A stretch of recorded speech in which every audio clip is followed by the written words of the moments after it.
He has a 1-1 count. That one struck high. Left side. That one's going. That's out of here off the ropes. You have got to be kidding me.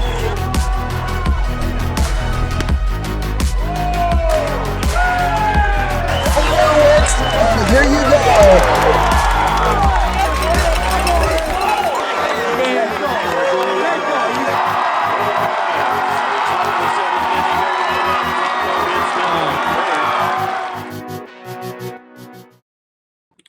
All right, ladies and gentlemen, welcome one and welcome all as we continue on with more great baseball here on IAbaseball Network. And again, part of more great high and tight content coming for you as this time we get the chance to rank, well, our top 5 offenses, top 5 pitching staffs, and just have a whole lot of fun with it. And anything that you have, your thoughts and more, hit us up. Give us your thoughts, whether it's social media, whether it's on YouTube, wherever it is, give us a shout out. Plus, make sure that you get in on the conversation and get everything that you can possibly get. Get your knowledge base up to date by heading up to rockfin.com/IAbaseball. You'll be able to find all our great content there. Again, where we go ahead and rank teams. We've got all kinds of sophomores, juniors, seniors, freshmen. We got the list on down here for you. A lot of great guys on there and a lot of great lists that you can go ahead and check out to help you get ready and prepped for what will be a home run type of season here in 2025. Well, with that, let's just dive into it here. Again, this is a conversation. We'll bring Cade Nissen on as we get the chance to dive in all 4 classes as we look at offense and the pitching staff and everything in between. And we're going to get all of that wrapped up here as we get rolling. So let's dive in. Let's bring Cade into the fold here. And Cade, appreciate you jumping on for the ride here. This will be a fun, well, kind of a fun atmosphere, but we'll see if we have a lot of the same going on. Yeah, I know we're recording this a little bit early, Andrew, but this is going out on opening day. I mean, happy opening day to everybody. Monday, yep. May 19th. I mean, the season begins. And I know we kind of talked about our sleepers last week, and I think today's a great day to this is kind of talking about our heavy hitters. I mean, we're kind of going off of what comes back from last year. You know, it's hard to know who's coming in that we don't know about, but I mean, this is a lot of heavy hitting teams on my list at least. So I'm pumped to give these guys some love, and we got a lot of stuff to talk about. Yes, we do. And again, with everybody out there, give us your highlights, thoughts, anything that comes through. If there's a big game moment, hit us up on social media, Instagram, of course, hit us up on Facebook, X, formerly known as Twitter. Hit us up there. We'd love to go ahead and highlight everything. Plus, as we go ahead, we'll give big performances of the week here on High and Tight, so more chances for you to get involved and catch up and, again, highlight all the guys we can. So with that here, Cade, let's dive into our 1A format here as we take a look at 1A. We'll start with the hurlers on the mound, the pitching staffs, get to the offense, but again, we're trying to differ here, but I have a feeling we'll have a lot of the same.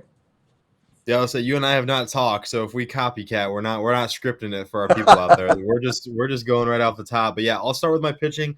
I'll kind of break down my top 2 guys, but my top 5. Starting at number 5, going with a lot of teams that bring a lot back. Hillcrest Academy was someone I wanted to talk about. They returned a ton from last year, I believe everything. St. Ansgar is another team. Not only do they return a lot, but they return a lot of elite arms, which is really good. And Schweisau is leading the way. He's going to be a guy to look out for, probably a guy on a lot of our lists at the end of the season when it comes to postseason honors.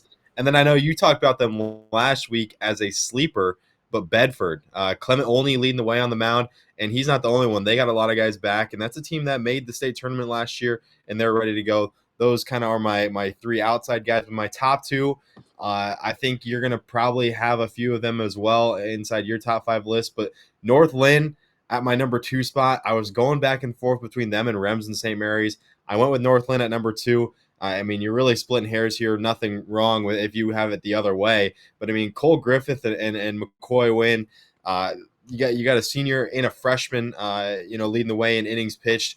Those 2 are looking to lead the way. Waylon Rao is another underclassman. And, I mean, they're going to be on the hitting list too, and it's just because they return everybody. And it's hard to hard to ignore that. And this is a team that's top 5 ranked in Class 1A preseason. Wouldn't shock me if they even climb that. And then looking at Remsen's staff, I mean, it's a lot of guys that we know about. Colin Homan, Landon Waldschmidt, they're familiar with the bright stages. They also got Dalton Klein, who was an 8th grader who threw really, really well last year.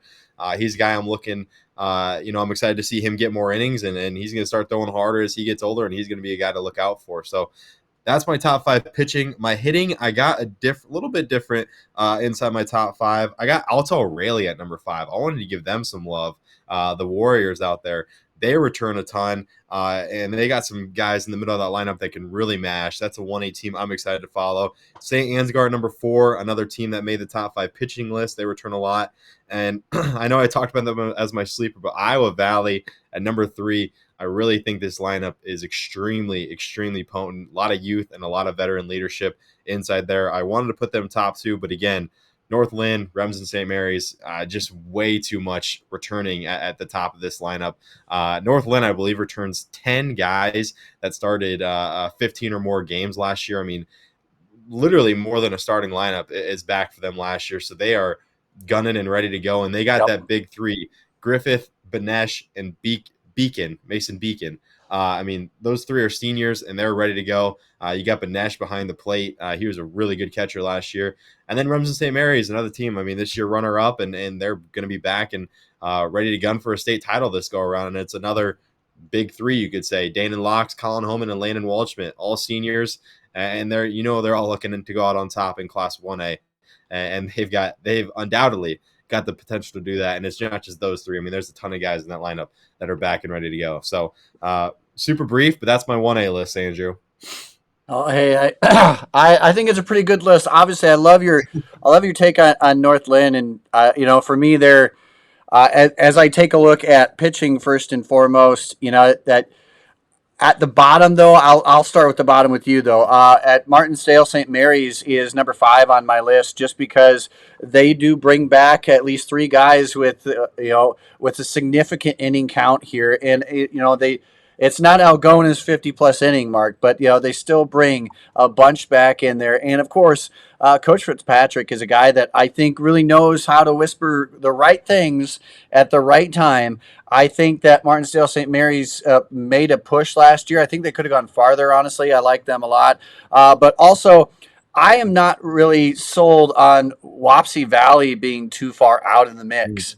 I think that they have enough back. I mean, honestly, whether it's offense or the pitching staff, they don't lose more than 2 to 3 guys in that entire core. So they still have enough to come back.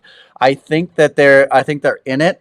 I love what you're talking about with St. Ansgar. They're a team that honestly every year gives some of the biggest powers in 1A the run for their money, and they are one of the big powers. I'll give you that. And so St. Ansgar has to be at number 3 for me. Number 2, again, you're splitting hairs with this. From Homan to others, Remsen St. Mary's is really a team that I think brings a complete picture. Enough of these guys have been to state, so they've seen the higher competition. And when you take a look at the War Eagle Conference, I mean, this is what year, I think 4 or 5 that we have had at least 2 War Eagle Conference teams in the state tournament, and it continues to happen more often than not. So not only is Remsen St. Mary's good against non-conference and in the postseason, but their conference lends himself to be really good at the right time once it gets there. So for me, Remsen St. Mary's, but again, Northland, Beacon and Griffith and everybody you mentioned, man, they do bring such a powerful potency to the table. We saw about 2-3 years ago what the speed on the base pass will do. Beacon, as an 8th grader, was producing then, and he's producing now. It truly is. I think. Again, you could flop these back and forth pitching side, but certainly I like Northland. I like where they're at. I think that they have a good shot at making it. But I will say shout out to Bedford in all of this. Clement, as you mentioned, solid pitcher. Again, they're one of my sleeper teams, and if I had to put a slash in this one, I would put them in there as well. But as for the offensive side of things, I kept splitting hairs too many times here. I kind of had a tie when it came to 5th. I really like Coon Rapids Bayard and what they Mm. bring back, but I think Sigourney, the Savages, have enough coming back. I think I just think they're hungry enough. I think it's going to come down to that. I think they're going to do it, and I think that they're going to have a big push. But I'm also going to go to one of the top 15 doubles teams here for number 4 in Woodbury Central. They do lose Eric McGill, but man, do they still bring back a lot of extra base hits. So man, that kind of switches quick in a hurry. You get guys, you get doubles, doubles, doubles, which they were a big fan of last year. Then runs get coming in a little bit easier format. So Woodbury Central for me at that mark. And then also, when you have two guys of 40 or more stolen bases, I have to really look hard at you. And Grandview Christian has proven one of the teams that not only are they bring back so much offensively, but now you just get a year of more experience under your belt, and you're one of the faster teams on the base path. So honestly, in 1A in any class, really high school, if you can rock the base paths, you often have a good shot. And so they're at number 3 for me. Uh, Offensively, man, I can't argue with Northland. They're number 2 in my mind there. So I did switch them around here. I didn't do that on purpose, but Northland has the offense, and they're really a complete package. But Remsen St. Mary's, Laux and company. I mean, again, I've seen guys 1 through 9 be able to hit the ball deep in that, and again, Locks, got to give him credit. Again, a college guy and college bound guy, and he is. Last year he was kind of anchoring that lineup, but man, anywhere you go, this is a potent lineup. Holman as well. They just are one of the more efficient teams in hitting extra base hits, and they walk a lot. So that's where I end up putting them as I round out my offense here in 1A. But Yeah. now we'll kind of float a little bit here, and let's take a look at the 2A scene. And Cade, I'll go ahead and I'll give you a little bit more of a breather here. I'll kick off 2A, but I'll look at the pitching side of things first. And I want to say that this one kind of had me stumped a little bit. You know, I honestly I like Cal Boniface. I like what Marquette Catholic brings to the table. I mean, I think that this is a team that brings back enough, and they really can rock it well. I think with the schedule they had, they did as much as they could with that. Honestly, I think they could have gone a lot further. Honestly, but again, Marquette Catholic ends up there. A team that also brings back a lot. Didn't have the flashiest numbers in the world, but Northeast. And we saw Oh. them. Well, we saw them rock it well. I thought they could have gone all the way. Honestly, I was kind of rooting for them. I was a fan of Northeast there for a while. I think that pitching wise, they got enough back, and that's just going to amplify, right? I mean, not a lot of guys in the 50 or 60K mark, but still, they'll get it there. I think they'll get far. And then Van Meter with again the more lineage continuing to flow through. I think we see that so often. I think if a team has 2 to 3 solid guys that can rock it and go the distance, which Van Meter has, then I think we're going to be just fine. And by the way, I have yet to see a Van Meter team in my time here in Central Iowa that hasn't retooled and been still as competitive as the year before. So really, I mean, I'm going on history here. I'm thinking Van Meter at number 3. Number 2, I think this is a team I'm honestly going to think this is a team is headed to the Carroll is Pleasantville. I like what they piece together. I really enjoy all that. They have enough guys who have been together now for several years, and they outside of the high school season, they're thinking about baseball. So, and we've seen that, right? Central DeWitt was in 3A was a big example of that last year. Guys that have been with each other through grade school and beyond. This is a team that has that now. I think they make the push. And then Unity Christian for me, I think got, this was a team that got upended when I thought they could go further. But again, they made the distance. They made it as far as they could. And Again, Carroll was that bound trip for them, and so I think that they can improve upon that. They got enough back here. Bozema and company are really, in my mind, uh, one of the biggest threats that 2A has to offer. So they wrap up, and they're number one on my pitching list. But then I gotta admit here, Cade, offensively, I guess overall, I'm gonna give a shout out to Marquette Catholic again. I like them at the number 5 spot. I think that again they bring a bunch back, and they have enough I think in them to really kind of I guess go I go the distance. I'm going to say go the distance. I think they can get that. I think they have a lot in them. Again, anyway, they do bring back a couple guys that are 30 plus innings, and offensively, gosh, they hit the ball well. I like where they're at as well. They do bring back 8 guys of 15 games or more started, so they have continuity there. And then West Marshall, I don't believe are done. This is like Wapsie Valley. I believe that they still have enough in them. And I think there's enough guys there that can bring back a solid core. So I think that they bring back a lot of good things. And then Roland Story at my number 3 spot. Cal Hayden, everybody have brought a good lineage there. I think that this is a team that, again, when you get about 3 or 4 guys that can really hit the ball well and can drive in runs, I mean, you can pretty much skirt by a lot with any other deficiencies. And then as I continue to rock on Unity Christian at my number 2 spot, again, I love where they're at. I love Unity Christian in terms of again not only getting on base but staying on base. In the end last year we saw them again. They were at 307 total bases, but they did well. They only struck out just over 200 times, which is not bad in the comparative grand scheme. So I think that they're a team that's going to go far. And then a team I'm very high on, we have been very high on. In fact, you or earlier than I, Pleasantville. I think honestly, this is the year that they make the run. I think that this is a top. This is a year for them to go the distance. I think. I mean, gosh, you've got a lot of continuity once again coming back when it comes to Pleasantville. I think that they have enough in them.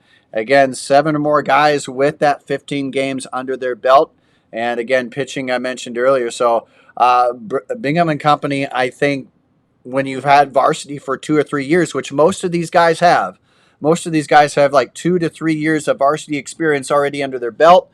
That goes a long way, and I think in the end they end up taking a very deep run into the postseason.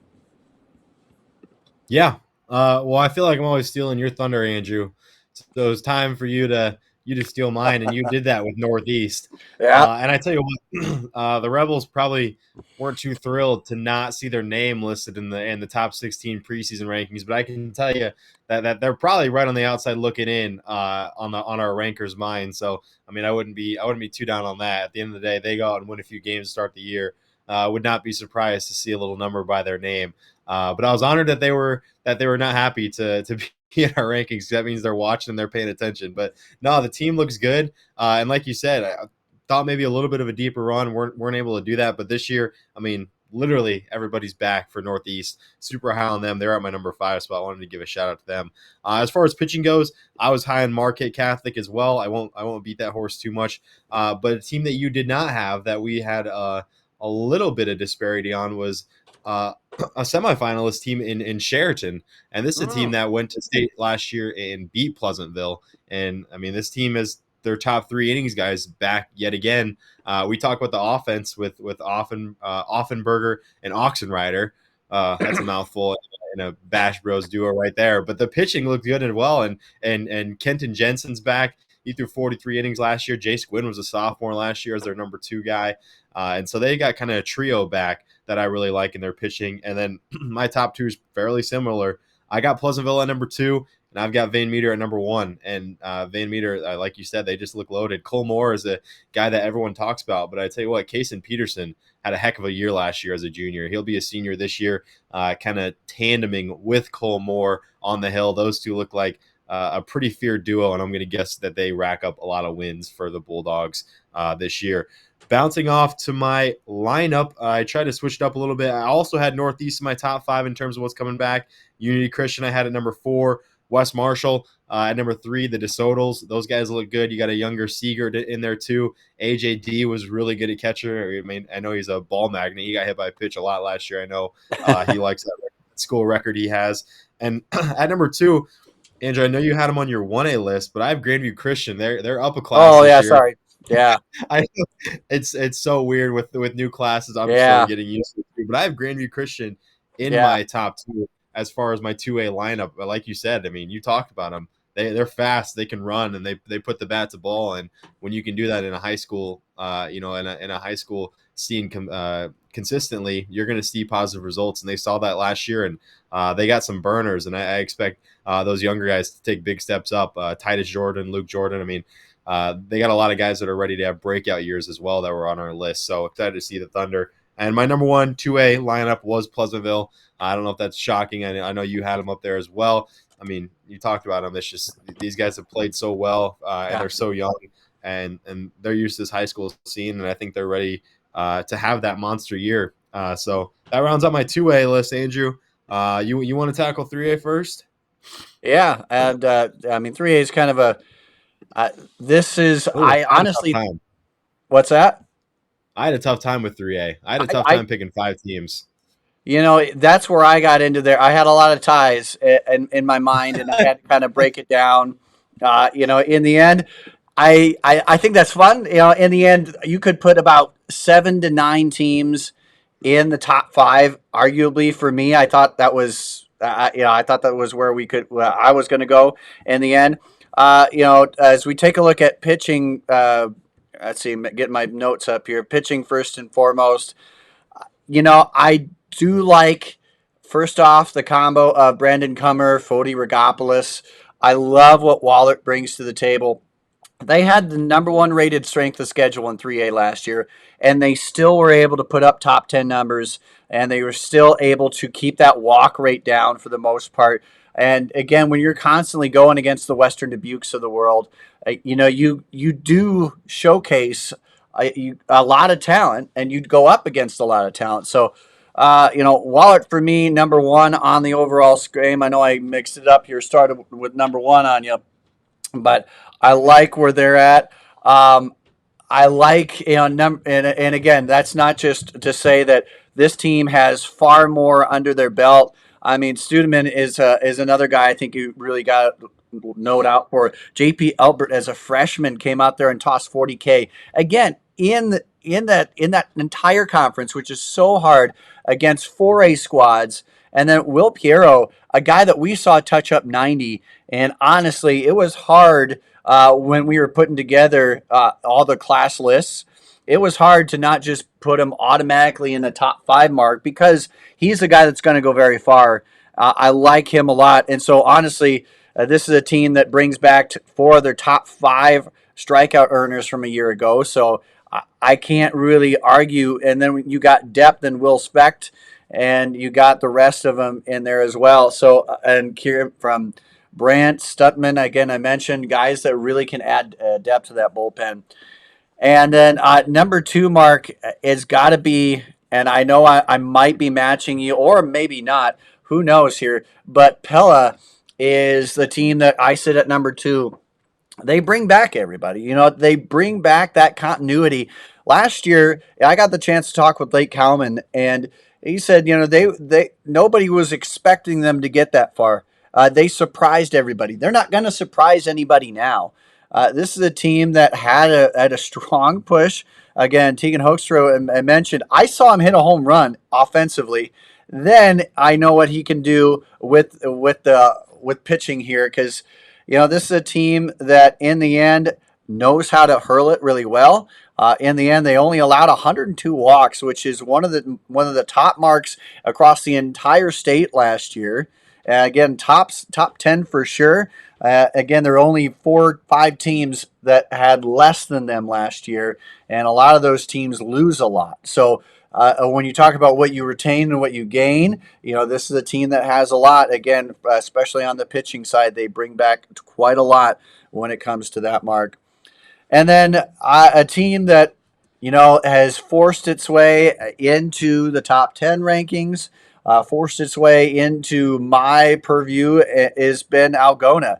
The only team in the state to have 350 plus inning pitch guys return back. And again, those guys are going to, I mean, it just shows when you have guys not only a D1, not only got D1 and beyond, but you got guys who've been there and they know what to look for. So you go 3 games deep, and gosh, those guys can get you most of the way, if not a full complete game. And so honestly, that's where I sit and rest. I think I like them a lot. The only reason that I don't put Algona up a little further is because I like what Waller and Pella bring back to the table here.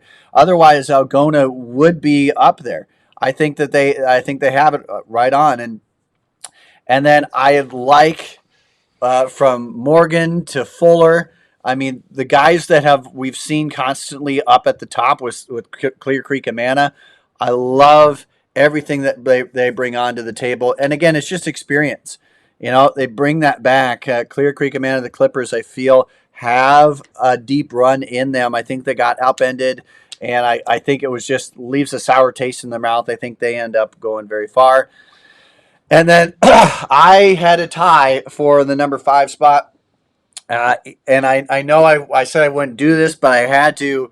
Uh, First off, Sergeant Bluff Luton brings back everybody. Had one guy with over 60K, but they also had a top 25 strength of schedule in 3A.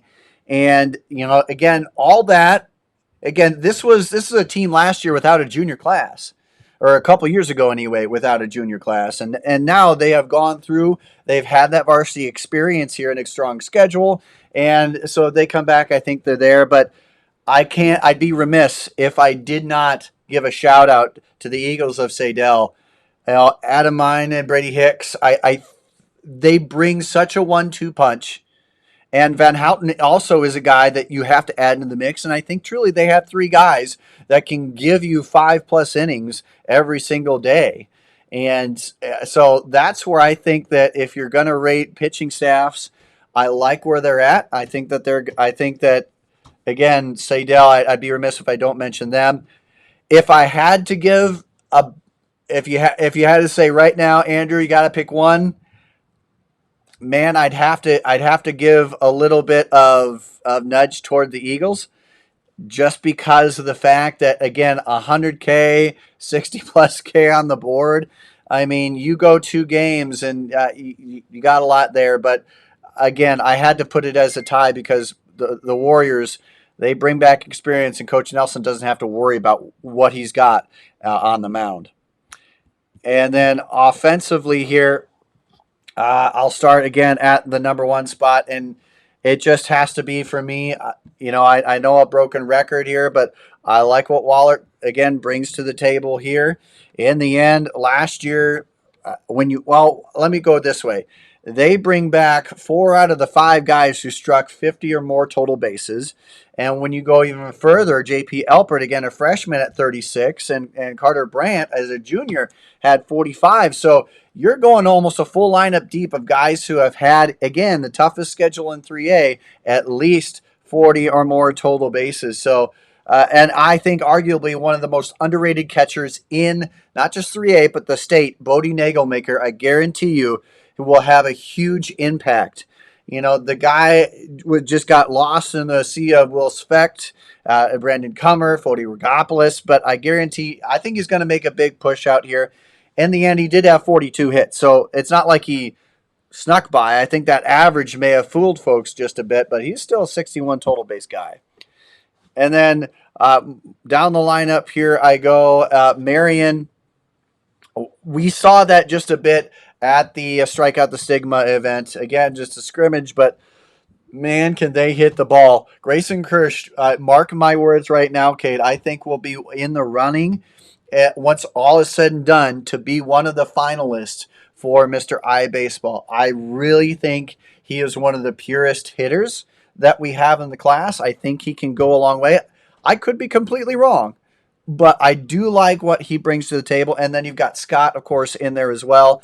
And again, the lineage here, the Fromount lineage here, the Ray lineage. You got guys on there that can do a lot of damage with the bat and beyond. Um, and then again, I really like Morgan McLean. I like Ty Fuller. I like most of the lineup that you have with Clear Creek Amana. This is a team that again top five in at least 4 to 5 offensive statistical categories, and so it did prove they had a good slate. They did what they needed to do. I think they had a good overall year. And then number four, Pella. I mean, again, I mentioned that they come back. You know, I like what they have behind the plate in Anderson Sherm, and that's just from the fielding. But I think he has a good swing of the bat here. I mentioned Hoekstra, what he could do, but Isaiah Kettler is going to be a guy you can put anywhere in the lineup, and he can be absolute pure damage. So I think that they have 1 through 9, a deep lineup that again has now seen state tournament experience. So I think they got a route there. And then this one, I tried to split hairs. Ended up, I landed with Sergeant Bluff. I think that the Warriors could be higher. I really, really do.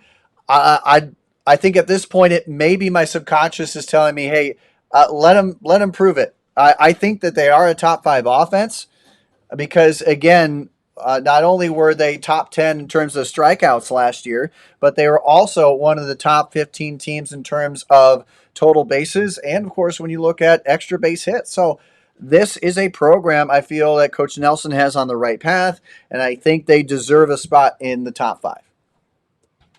Yeah, a lot of a lot of similarities in terms of teams, but I think we've got some differences in the order. I will say, uh, you didn't mention anyone from the Raccoon River, and I'd be dismissed if I didn't have someone in there from the Raccoon River. Yeah. And I look back at kind of some similarities, and I know North Polk's not going anywhere. Don't get me wrong; the comments aren't going anywhere in terms of Class 3A. But I look at Bonneret and Farrar, and I really like Yep. what they bring back on the pitching staff. They go at number 5 for me. Also, Boone is another team that looks really good. I know both those teams cracked our top 16 preseason. I think Bonneret and Boone are both going to be scary Raccoon River teams, but I got Bonneret at number 5. Really hard putting Sadell at only number 4, but I did. But that's just because Pella and Waller Catholic at 3 and 2. When you talked about it, I won't beat the dead horse again. But they just have so many coming back. But I had Algona at my number 1. Mm-hmm. I'm putting all my chips in on Algona, and I think this team. I mean, they were one of the teams that fell to North Polk's just crazy 4-game stretch where they win every single game by 1 run, and it just seemed like destiny for the Comets to end on top in Class 3A. And Algona was the first victim of that in the Sub State final. And if you Mm-hmm. got to think, I mean, you don't want to play the games of if, but if a Yeah. few things change. It could have been Algona in that 3A field, and who knows what would have happened if you got that pitching staff there. So I've got Algona at my number 1 pitching staff. I'm super excited to check them out and see what they got coming back because they got some horses at the top of that rotation ready to go. So that's how my 3A list lines out for pitching. Offensively, I did have one difference. I had Mount Vernon in there at number 5. I knew you talked about them in terms Yeah. of the sleep. But I really like what Mount Vernon brings back. I think they're going to be a super scrappy team out east, as they always are. I had Clear Creek Amanda at number 4. Obviously, you said, I mean, how much they have coming back, it's just impossible to ignore. I had Wallard at 3, and then I was really high on Sergeant Bluff Luton. Yet another team that, I mean, Mm-hmm. I feel like in the preseason we talked about a lot of teams that made state last year because we just saw them recently. But Sergeant Bluff Luton was another team that was just 1 run away from One. Yeah. making that state tournament, and who knows what happens, if they're able to upend Heelan and get in that field. So I got to give Sergeant Bluff Luton some love. They got some really heavy hitters in that lineup that are ready to go, and a lot of seniors that are going to want to go out on top and have a really good year. So I like Sergeant Bluff Luton, but my number 1 lineup was Pella. I mean, they just return everybody. It's just Mm-hmm. impossible to ignore, and that team was a lot of fun last year. So a lot of familiar faces in terms of your list, Andrew. So nothing wrong with that, though. I mean, that just shows that we're consistent and we're kind of Yep. seeing the same thing. So what you got for 4A? I mean, man, for 4A, I'll start with the pitching. I kind of had a little, I'll be honest, a little bit of trouble here with this. In the end, as I take a look at my number 5 team, I think that DCG, I know as crazy as it may sound, I think they can do this. I like the depth, anywhere from Cross Bandy. I know that this is a team. By the way, I like Cross Bandy. I like the versatility that he has and brings to the table. To be honest, I really enjoy the way that this is a team that honestly, Coach Castenson, I am a huge fan of. I think he has done a great job of jumping in and doing a ton of things with this squad. And I mean, he took over a legendary coach in Coach Payton. And, what does he do early on in his career there? They end up going to state. And I think that's a lot to do with, with a number of different factors here. But I do like what DCG brings to the table. In the end, a sub 2 ERA. And again, they bring back a ton of guys. Like I mentioned, Cross Bandy is kind of I don't know, a Swiss Army knife. I feel in a multitude of ways, but again, I like a lot of that, and that's without mentioning Brady Smith. I think he does a lot of it. Tate Piran, and I know that they lose some guys there, but I think that honestly, they played a tough schedule. I think they can make a deep run, and then a team that I feel. Yeah, honestly, I've looked at a lot when it comes to perfect game, when it comes to PBR. I know this is a team that on paper right now go, well, who's going to step up? But I do believe Johnston is going to be that team to step up. I know it sounds crazy. Something tells me that enough of these guys, and the fact that it is, I got the chance to talk with a scout, and he a college scout, and he mentioned that.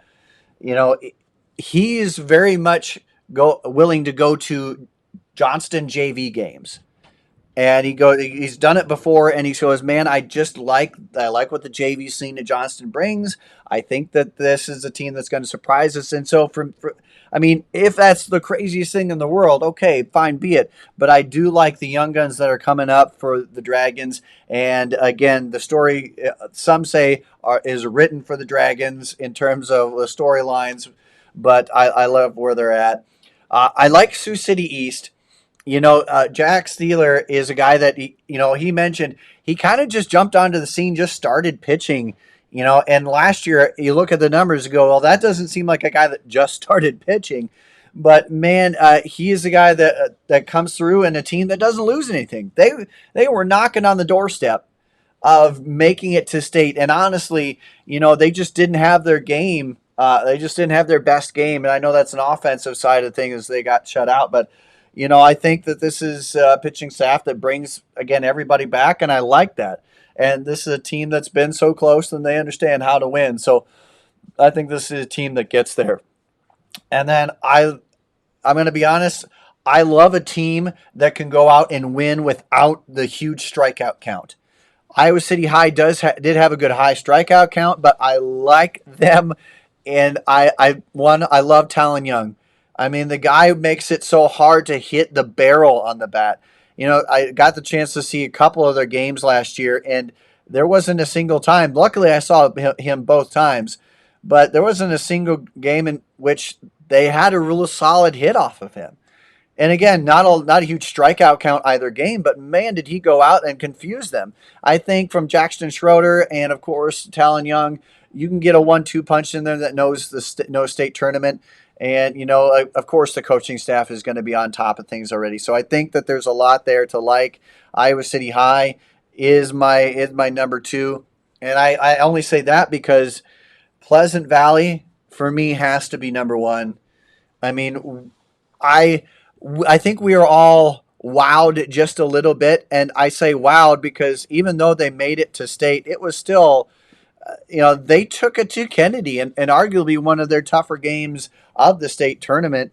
I think that this is a pitching staff that Lincoln Dalton is just going to run with, and the fact that offensively you have some pieces, but I love where they're at. Again, this is a team that didn't necessarily flash you a whole lot, but again, I think this is a squad that will make a big jump.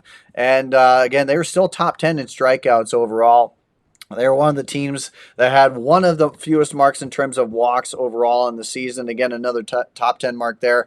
I think that this is arguably going to be one of the tougher teams in all of Class 4A. Teams just don't hit off them. I mean, a sub 200 average against them, and they do bring back a bunch of guys here. And I think that this is a squad that you can try and talk me out of it here, Cade. I don't think I'll ever get off of them because pitching wise, they still bring back their top seven guys. I mean, honestly, and Dalton is a sophomore touching 88 Ks means I know he's hitting 100 this year. Bo Collingwood is another guy, both sides that can do a lot as well. So I would urge you to really, if you haven't taken a look at Pleasant Valley, I think they are going to be one of the most dangerous teams in terms of pitching. And then, offensively, this is where I kind of also struggled just a bit. I love when you talk about teams that have a lot of diversity that can steal the base as well, that can really rack up a lot when it comes to I don't know, just solid hitting.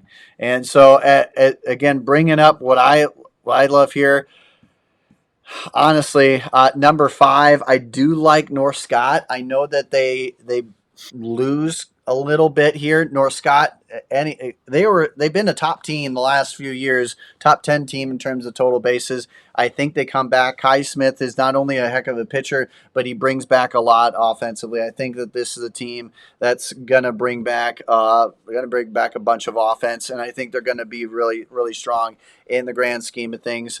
I really, and again, I could be way off on this. When you have two D1 guys in the infield, uh, I think that offensively you're going to go far as well. This is a lineup that's just going to hit you any which way. I think Waukee. I love the fact that they had a strong year last year, and it kind of was writing on the wall for them. Honestly, I think they have another strong year again. They bring back a ton of guys that just had that experience in there as well. And then just kind of brushing through, going through this a little bit. I I like Pleasant Valley offensively. I kind of toggled them honestly here a little bit. I think that they're going to surprise a lot of people. We saw offensively what they could do at the state tournament last year. I think that this is a team that you really can't sleep on. Milo Kelly brings a big bat to that lineup, and I know he's just one of several guys, but they bring back enough offensively that just you can't deny what they have coming around. Again, a team that had over 370 total bases last year without the additions that they have now. And this is a team that didn't strike out a ton, so they get on base, they walk a lot, they don't strike out a lot. Again, I know I'm swinging for the fences here on that one, but I'm gonna end up with them right there. And then, man, I don't know about you. I kind of bounce back and forth. I do think that Kennedy still brings back enough guys there. Donalds is a guy that, again, we saw the flair and the theatrics he gave us in the state tournament. I think that they find their way in. I don't think that they lose as much that hurts them as much as some people think.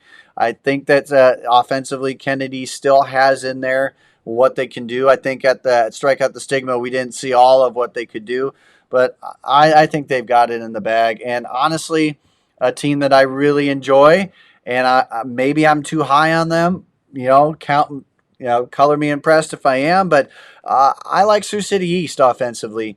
This is a team that just completely dropped an egg when it came to the state sub-state final. But this team brings everybody back, and they bring a lot. And by the way, they can hit the ball up the middle. My left leg is very, very evident of that. I got one tagged right on me. McCaffrey, kudos to you, man.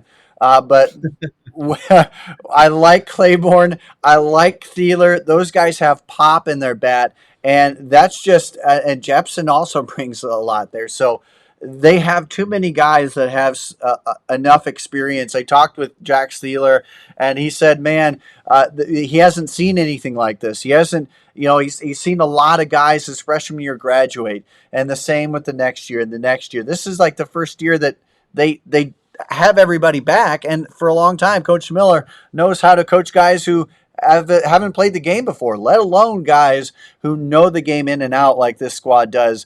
I honestly think Sioux City East is a state tournament team this year in their own backyard. The script is written. Let's make it happen. But I think their offense does get them far.